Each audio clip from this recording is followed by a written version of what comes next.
Hi అండి. అందరికీ నమస్కారం. Welcome to my channel. ఈ వీడియోలో ఏప్రిల్ 1 నుంచి పెన్షన్ రెట్టింపు. సో, కొత్త సవరణ ప్రకటన.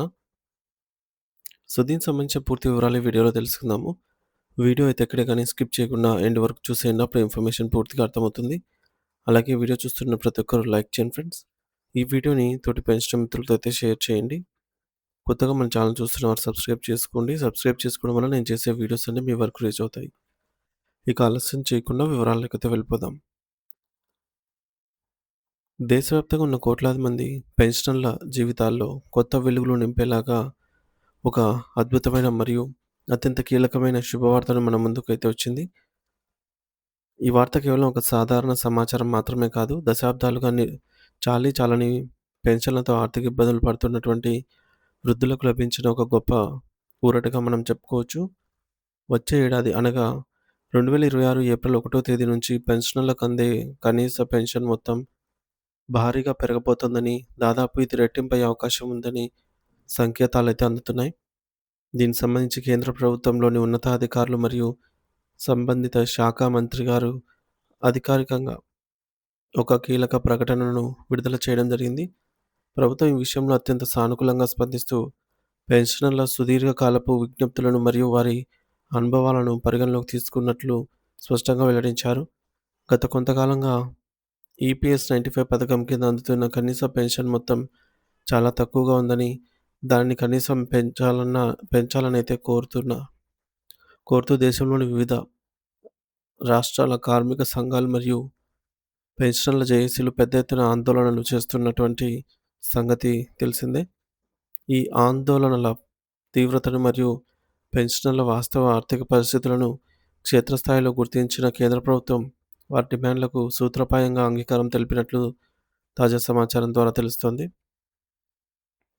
మరి ప్రస్తుతం సమాజంలో పెరుగుతున్న నిత్యావసర ధరలు మరియు వైద్య ఖర్చులకు అనుగుణంగా పెన్షన్ స్థాయిని సమతుల్యం చేయటం అత్యంత ఆవశ్యకమని ప్రభుత్వం భావిస్తోంది. అందుకే పెన్షనర్లకు గౌరవప్రదమైన జీవనం గడిపేలాగా చేయడానికి ఉన్న అన్ని రకాల సాధ్యమయ్యే మార్గాలను మరియు ఎంపికలను ప్రభుత్వం ప్రస్తుతం క్షుణ్ణంగా అంచనా వేస్తోంది.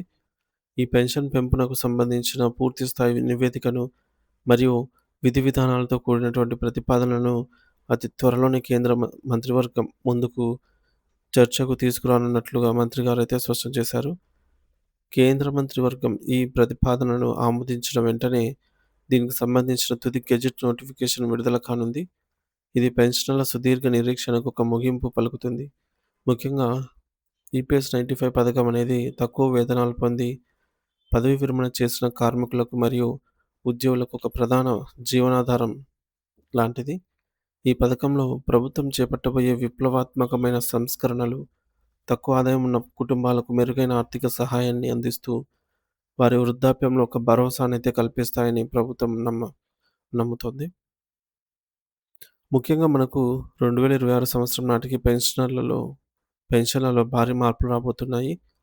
దీనివల్ల లక్షలాది మంది పెన్షనర్ల బ్యాంక్ ఖాతాల్లో జమ అయ్యే మొత్తం రెట్టింపు కానుంది. ఈ సరికొత్త సవరణల వల్ల దేశవ్యాప్తంగా సుమారు 6.5 కోట్లకు పైగా ఉన్న ఈపీఎస్ సభ్యులకు మరియు ఇప్పటికే పదవీ విరమణ పొంది పెన్షన్ తీసుకుంటున్నటువంటి లక్షలాది మందికి నేరుగా ప్రయోజనం చేకూరుతుంది.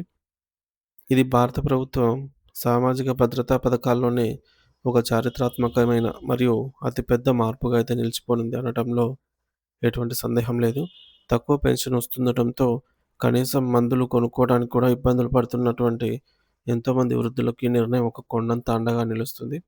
కేంద్ర ప్రభుత్వం ఈ ప్రతిపాదనలను ఆమోదించిన తర్వాత పెన్షన్ విధానంలో రాబోయే మార్పుల వల్ల సామాన్య ఆర్థిక స్థితిగతులు సామాన్యులకైతే మెరుగుపడతాయి.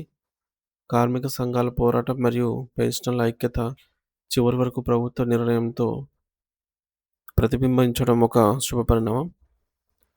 ఈ కీలక ప్రకటన వెలువడినప్పటి నుండి దేశవ్యాప్తంగా ఉన్న పెన్షనర్లలో ఒక రకమైన ఉత్సాహం మరియు సంతోషం కనిపిస్తుంది. భవిష్యత్తులో తమకు అందే పెన్షన్ ద్వారా ఇతరులపై ఆధారపడకుండా స్వతంత్రంగా బ్రతకగలమనే ధీమా వారిలో కలుగుతోంది. ప్రభుత్వం త్వరితగతిన ఈ ప్రక్రియను పూర్తి చేసి ఏప్రిల్ 1 నుండి అమల్లోకి అయితే తీసుకురావాలని అందరూ ఆశిస్తూ ఉన్నారు. ప్రభుత్వం అందించబోయే ఈ భారీ కానుక పెన్షనర్ల పట్ల ఉన్న బాధ్యతను చాటి చెబుతోంది.